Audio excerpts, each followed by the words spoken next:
Good morning, everyone. I've just put you on mute for the time being. This is Betsy Scott with IBACOS. I have Duncan Prawl and Kate Angel with me here this morning. Kathy Vogel and some other folks from the California Public Utilities Commission are on the line as well. Thanks for joining us. I know this is a crazy time of year, but we wanted to give you guys an update on what's been going on with the California Public Utilities and the effort to get to net zero energy, or I should say zero net energy, homes in the California market. Earlier this year around PCBC, the CPUC invited a lot of builders from the Alliance to participate in an initial discussion and talk about where codes are headed in California and looking at an early adopters program for builders to make that change before code warrants it. So we wanted to give you an update. Duncan's going to lead this discussion. Kathy is on the line so that she can chime in and make any corrections she might need to make or answer any questions that we don't have the answers to on our end at this point. Calls like this are made possible. I just want to take a quick moment to thank our sponsors who are listed at the bottom of the screen for making today's call possible. This is a snapshot of our current builders. Certainly since this is California-based, we've been specific about inviting builders who build in California and certainly elsewhere as well. And we do have several of our sponsors on the line today to get a sense of perhaps how manufacturers might participate in this type of a program as well. So a quick lay of the land. By 2020, all homes in California, all new homes will need to be zero net energy, and Duncan will talk more about that. That goal is locked in. The California Public Utilities Commission has drafted a strategic plan with their thoughts on what needs to be done in the industry throughout all of the key stakeholders in order to get there. And Duncan has been working with Kathy and her group on looking at an early adopters program to help builders make that transition. We wanted to take the opportunity to talk to you today, get some feedback from you, see as well if any of you builders are interested in participating in this type of a program, because Duncan is also going to be talking with the utilities regarding funding for the program next week. So it's very timely to get any feedback that you have, and the intent is to get this program underway as quickly as possible, as I'm to understand. So today's discussion, we're going to start with a 30,000-foot view of the California Zero Net Energy goal and the steps that, as you can see Kathy Vogel's picture on the right there, the steps that she and her team have put together to get there. We'll open the floor for initial questions and comments at that point in time, and then Duncan's going to take a deeper dive into and more of an ongoing open discussion into an early adopter program, touching on each of these items that you see on your screen. Thank you very much, Betsy. Yep. So, as I understand it, the PUC in 2008 and the state of California kind of adopted this plan of, hey, in 2020, let's do zero energy homes. And in 2008, that sounded easy and far enough off. And in the last several years, it's become apparent that that's not really happening. So there's been some work going on in the last year and a half, 2 years, to engage stakeholders and get kind of get a plan together to say how are we really going to move the market forward to zero energy homes by 2020. These are the goals and sort of guiding principles that the stakeholders who've been engaged in developing this plan. I think Betsy sort of said the PUC developed it. The PUC is leading the development of this, but there have been a lot of stakeholders who've been engaged in California and really trying to guide the process by the top bubbles there,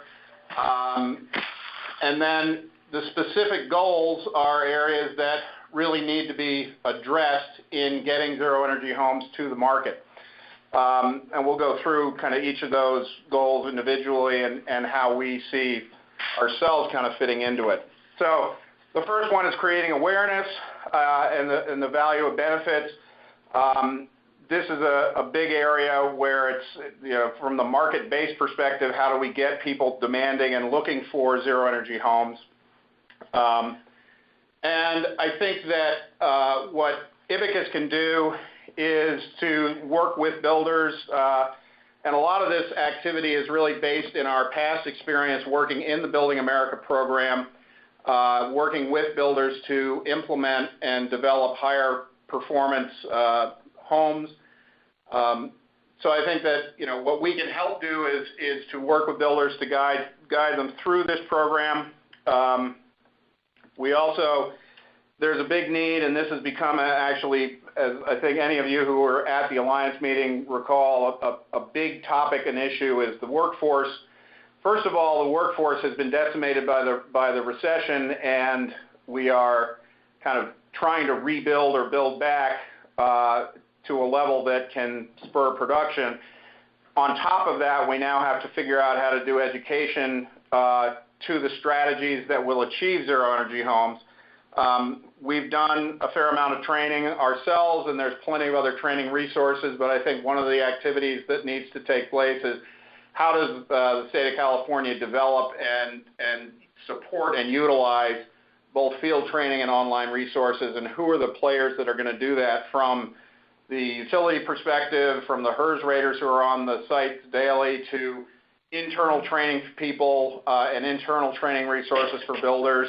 All of these kind of need to be looked at and developed, and we feel like we may have an opportunity in that arena as well. There's another effort on technical tools. These are really primarily for California, surrounding both the Title 24 compliance software and how the definition of a zero-energy home is implemented into a compliance tool. I know that the state has also been working with the National Renewable Energy Lab to have a version of their what they call their BOPS software, Building Energy Optimization Software, to specifically address California type issues in terms of utility rates and time-dependent valuation for analysis of energy efficiency measures.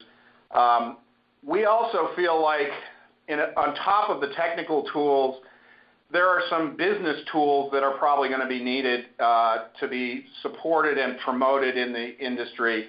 What are the process changes that builders are going to have to undertake in order to really most cost effectively implement zero-energy homes?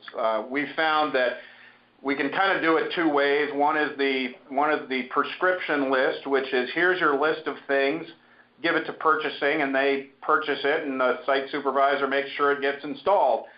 What we found is much more effective and is more both cost effective and strategically we think effective is looking at a more integrated process of design and systems integration so that you're really getting the biggest bang for your buck in the investments that you make. And how does your organization implement that and make it real and work it through all of the different departments?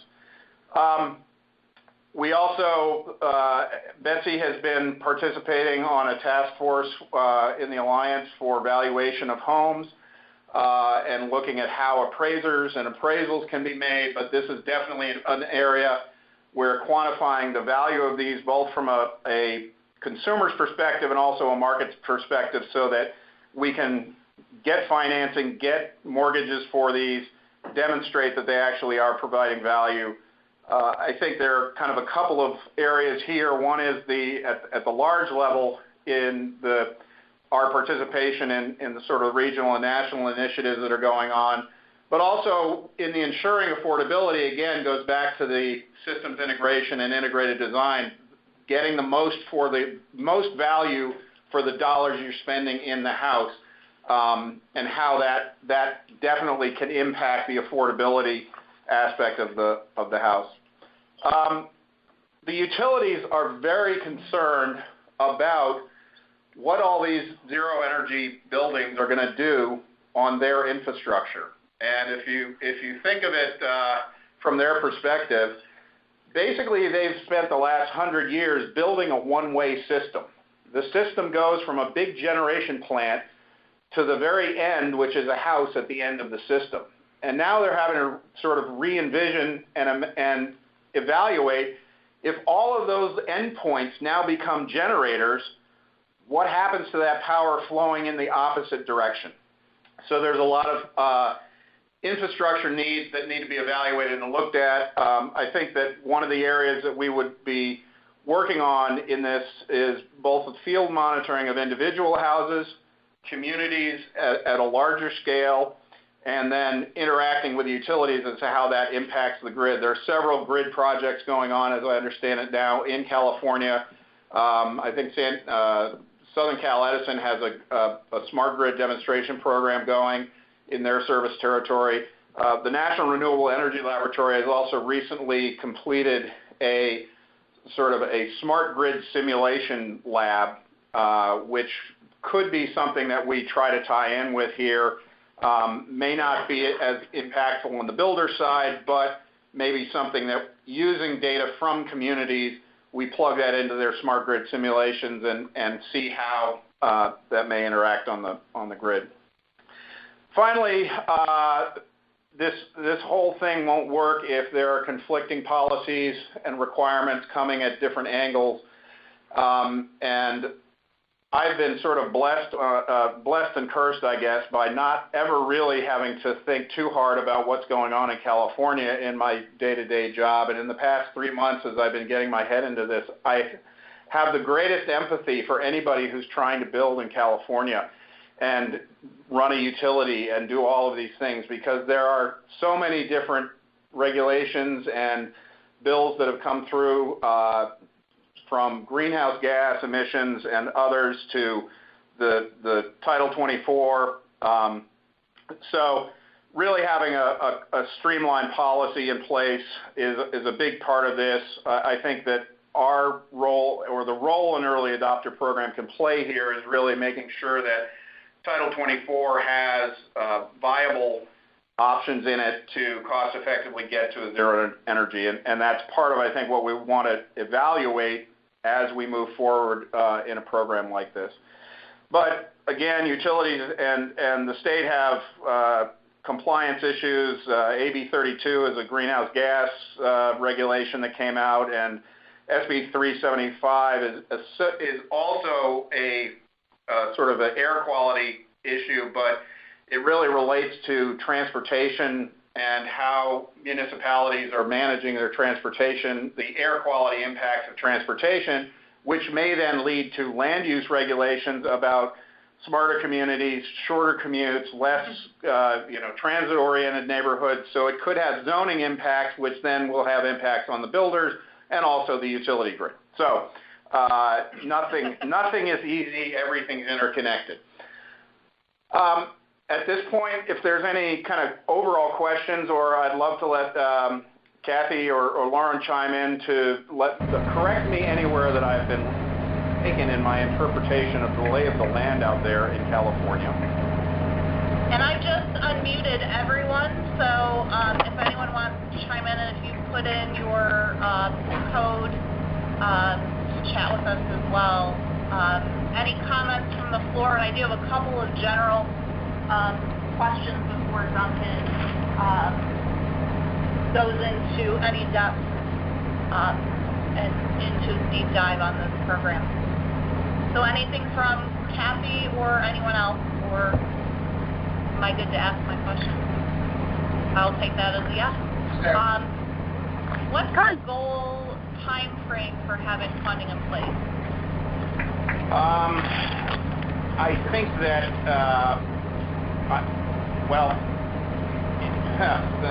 good question. I believe that the utilities and the PUC would love to have had a sort of structure, a funding structure and a program structure in place by now.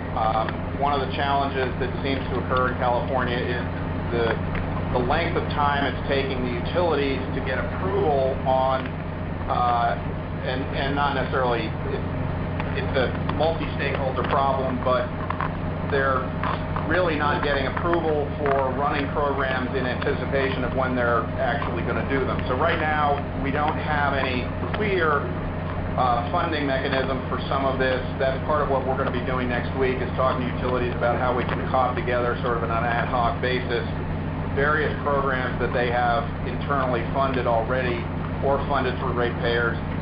We're hoping that by probably the end of Q1 we will have sort of a demonstration or pilot ready to go and funding sort of in place, but that remains to be seen. Okay. Just to check before we move on, Lauren and Kathy, it looks like you've got a little bit of volume on your end. I'm not sure if you're trying to speak, but at the moment we can't hear you. That's fine. There's a loud buzzing, so. Okay.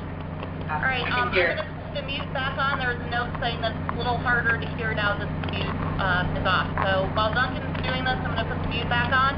If you do have questions or comments for him, if you would please text those to me through the system, or send them to Kate on her phone at kangell, ANGELL, at IBACOS.com. And that email address, if you forget it and need it, will be on pretty much every other slide at the bottom, at the footer of the slide as we're going through this next section. I'm going to put everybody on mute again. And take her away, Duncan. All right. So what I've done is try to, using again the experience we've had working with builders in Building America, to kind of identify how we might engage with utilities with a builder partnership to get a zero energy community up and running and built. So in the action plan, there is this early adopter and sort of community scale demonstration program that are in place. We're looking to put this together as a strategic partnership. We don't envision ourselves as being, I think we envision ourselves playing a role in this as more of an enabling entity than somebody who will be doing day-to-day home energy ratings on houses and things like that. We anticipate that a builder's already has their own internal set of team members, and we're here to help facilitate that team to move towards zero energy homes. We want to, as I said, get the utilities engaged and really work this through in some respects as a research project so that we can achieve a lot of the goals that that are outlined in the action plan. I kind of put this together. I see there's these are really the activities that will have to take place. They're not necessarily sequential, but they will need to go forward to make this thing move. The first is on the builder side. We're anticipating that a builder will have a community that is in the planning phase, getting ready to be opened. Land has been entitled, and preferably it has some orientation benefits so that the solar aspect of the Z&E homes can be better integrated. There's a new product line that is being developed for that, so there's some budget already in the mix for new product design and new plans, and obviously a budget for marketing that new community, and that the builders are already doing some performance approach to the code compliance and has a HERS rater on their team to work with us as a mechanism for code compliance. The other challenge that we're looking at or discussing and going to be talking with utilities about, some utilities have more flexibility than others in being able to provide multi-year contracts on incentives, and this may be we may need a demonstration or pilot home exemption, a pilot project exemption from the PUC on this as to being able to lock in for a builder the financial commitment that's necessary over a year to a 2-year period. The last thing we want to do is get into this and have a builder going full steam ahead, and come November, the utility says, oh, sorry, all our incentives are out for the year. We have to wait until January to give you money for your zero energy homes. That's not going to cut it. So we need to figure out a way to work that into the anticipated production schedule and what the utilities budgets are. Obviously, as we discussed, training is going to be necessary. We think that's both at the builder level, the entire team on the builder staff, trade partners, sales and marketing, customer care, and probably others. I think when I look at the outside of the builders team, certainly architects and engineers, perhaps HERS professionals maybe need some training. And this is both field training, classroom, site, off-site, and perhaps online as well. So this is something we would look at.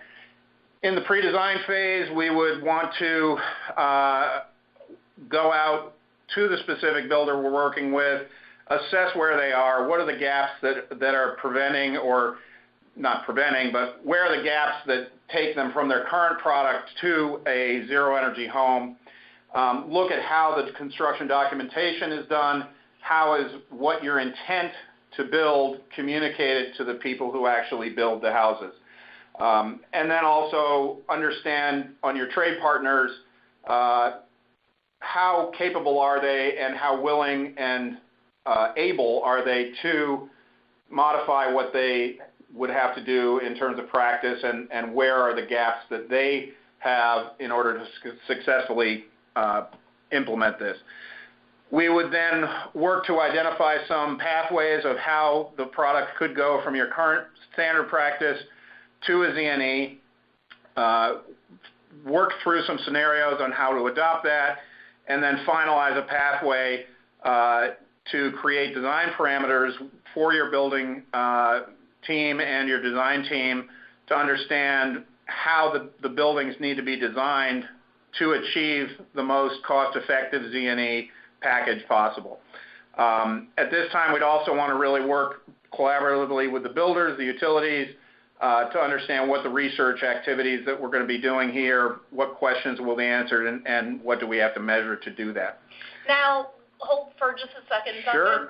I'd be curious if anyone's on the line, because we do have several builders on the line. I'm not sure if any of you are already thinking about this and have taken any of these steps that Duncan is suggesting. But if you have, and can either text it in the chat section of Start Meeting or email Kate at kangel@ibacos.com, we'd be very interested to see if anyone is currently pursuing moving their product to zero energy and is looking at some of the stuff that Duncan is discussing. Would love to get any insights or feedback that you guys have in that area as well. Sorry, just wanted to... No problem. Yep. And again, this is a sort of generic pathway to Betsy's point. Many builders may already have been well down this pathway, and so some of these things may not need to be done. But this is typically what we would, the broadest scope of what we could see the activities needing to be with a builder. We then work into the integrated design process, bringing trades, architects, your marketing folks, everybody together as part of a collaborative design process so that we can most cost effectively get to the zero energy package for the designs you're looking to. We then would get into the model building of the model complex. We anticipate this is both as I like to say, the first time you're building a full-scale model of the plans that you've designed, work out the bugs, figure out what works, what doesn't. Are there modifications that need to be made? We can also look at measuring and monitoring perhaps some of these houses. And then how would what we learn in the model stage feed into the production stage of the process? Duncan, I see in the comments we've got a comment from Mike Schmidt at NBK, and he says that NBK is currently looking at the cost of this type of a program. So maybe when we get to the, I'll open the phone line again when we get down to the other open discussion. Yep. And if you have any comments at that time, Mike, we'd love to hear what your thoughts are actually out there in the field. Yep. Marketing communications, we feel, would definitely need to be impacted. How do we message the ZNE program to the consumer based on the target audience that you have for that community? I think our experience has been that community sales is not necessarily marketed or targeted to the universe. There are certainly different demographics that you may be looking at, and we may need to investigate whether there's different messages for different buyer classes that would be appropriate that touch on different issues that they would have. So looking at that as an aspect of the design phase of this process, and then moving into production and really getting full scale, what are the costs and barriers that are continued to be experienced, if any? How do we measure and monitor these houses on a case-by-case, system-by-system, or just at the house level, or using smart meters or other things like that? And really trying to collect the costing to understand what are the true cost implications, both on a hard cost and a soft cost basis, and is there a business benefit perhaps to some of these attributes compared to other communities in the state? So even if a builder is not participating in this directly, we might want to be looking to gather other builder experiences in terms of cycle times, in terms of velocity of sales, things like that, to look at the comparison between the ZNE community and what we're finding in the regular marketplace. So that's kind of the broad brush of what we're looking to be doing. And as I said, I'm going to be meeting with some utilities next week in California to talk this through, see what kind of program dollars we might be able to put together to support an effort like this. But wanted to make you all aware of the opportunity and see if there's any interested parties that might want to further discussions offline. So. Okay, I'm going to turn off mute, but I think actually there are a couple of lines that have a little reverb, and that's Kathy and Lauren. So Kathy and Lauren, when I unmute, I'm going to mute you two, and if you have comments, if you can just text in the chat, I'll unmute you when you're ready to talk. But we did get a couple of comments in from Watson Castanos while we were chatting here as well. So read those if you would. Well, yeah, Mike Nyman and Freddie Logue at Watson Castanos have been doing a ZNE early adopter house right now as a single house, and we may tap in with you guys to see if that can be expanded to a community scale.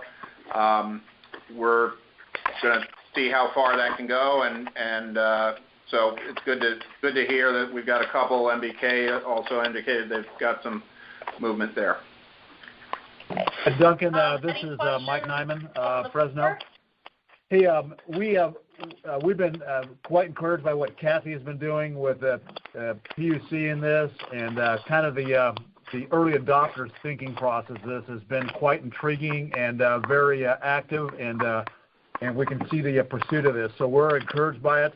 It's clearly new, and so as we get into it with utilities and working through it, there's a lot of growth elements and a lot more depth that could be added to it. So I see a real benefit with like IBACOS coming alongside this to be kind of a co-operator in this thing here, because there's a lot of there's not only the practical parts of it that we're dealing with here, then it's launching it to the next level, which we're doing one house. We'd love to do more, but we want to make sure the one house is correct as we go through it, and then open up that field of thinking that goes with it here. So this is good. And then there's all of the marketing and the information and boiling the information down to a consumer to understand that, which is our role, to get that thing down to something that they can swallow and understand so they get the bigger picture of this. And we're working with that with Southern California Edison. So there's a lot to it, a lot of dynamics, and the idea of making this be a little more a bigger hold of this thing here will be very helpful. So I like what this is presenting. Good. Hey, thanks, Mike. Appreciate that feedback. Is there anyone else who has a comment or anything? Any thoughts on, any interest on, or additional questions for Duncan? I have a couple that I thought we could refine things with if we don't hear from anybody else, but certainly this is your time more than mine. It's Mike Schmidt again from MBK. I was just looking if anybody had any costs figured out for Southern California on this program, especially after the energy code changes this year. I've got some estimated costs just for meeting standard Title 24 after January, and they're talking in our single-family homes of $2,000 to $3,000 increase over our current budgets. Anybody put any numbers into this program yet with the new code change coming up for Southern California after the first of the year? IBACOS has not. There may have been at the CEC or the PUC level, but I'm not sure about that. Okay. Thanks. Okay. Yeah, this is Mike with Wathen in Fresno, and it wouldn't be Southern California, but our area here, we're probably seeing similar costs of that $2,000 to $3,000. But the Z&E aspect of it here is there's a lot of dimensions to that right now, and we're actually pulling together those final costs on that. So we'll know something shortly on the on what would be a prototypical 2020 home is what we're building here. So we're kind of working through that, and that'll be part of what we hope to have out of this when we're done. We're okay with sharing that too. Excellent. How about I'll put my email address on the chat if that's okay, and if you can email me, that'd be great. I'd be happy to share with you anything here in Southern California with MBK. You bet. Very open to sharing that back and forth. So. All right. Well, Hey, Mike, there's one other contact you might want to reach. This is Freddie Logue from Wathen Castanos. John Morton from Southern Cal Edison has been involved in some of our projects, and he's been really helpful with us trying to understand the concept and some of the programs out there. So I'm assuming he's probably covering that Southern California area. He may be a resource for you to also find out some information. Yep. And I know that San Diego Gas and Electric did a Z&E demo, a single house in their service territory in the last year or so with KB Homes. So there's another one there that they may have some cost data associated with that. Okay. Well, in addition to that, here are a couple other things I thought you might be interested in knowing, so I'm going to run these by Duncan, have him field these questions. So you mentioned, if we could get funding in place, obviously we'd want that to happen ASAP. Once funding is in place, how long do you think it would take to ramp up the program once that funding is secured? We would love to, this kind of goes back and forth. In the Z&E action plan, you'll see that there's anticipation that these early adopter and demo communities will be starting in June. I anticipate that it's probably going to take at a minimum 6 months to do the design work before even breaking ground on models.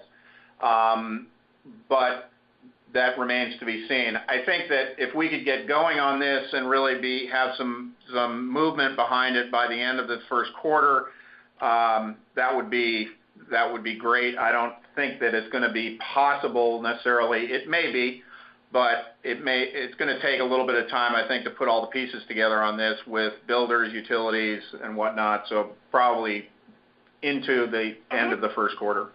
Okay.